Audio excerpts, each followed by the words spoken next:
সম্বর্ধনা কবি লেখক নিরাজনা।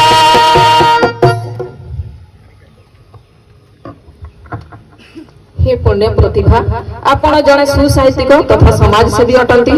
आपण आम अनुष्ठान जने पुरातन शिक्षार्थी भाव में आम गर्व अनुभव करुछु। आम अनुष्ठान अंकुरुथिबा आपणक साहित्य साधना आपणक स्वतंत्र परिचय प्रदान करिछि। जानी आम खुशी अनुभव करुछु। आपण शताधिक कविता प्रबंध रचना करिसंती। सेथि मध्यरु अनेक विभिन्न पत्र पत्रिका प्रकाशित।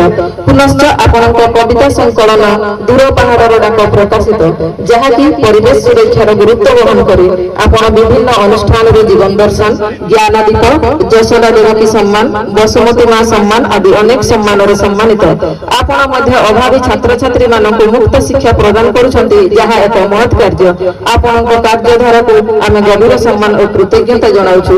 अनुष्ठान रजत जयंती अवसर में आपणक संस्कार सारथी सम्मान 2026 रे सम्मानित करी निजक गौरवान्वित मन करुछु। ईश्वर निकट में कामना करुछु आपण सर्वदा सुस्थ निरामय रुहंतु। भारत माता की जय। परवर्ती कवि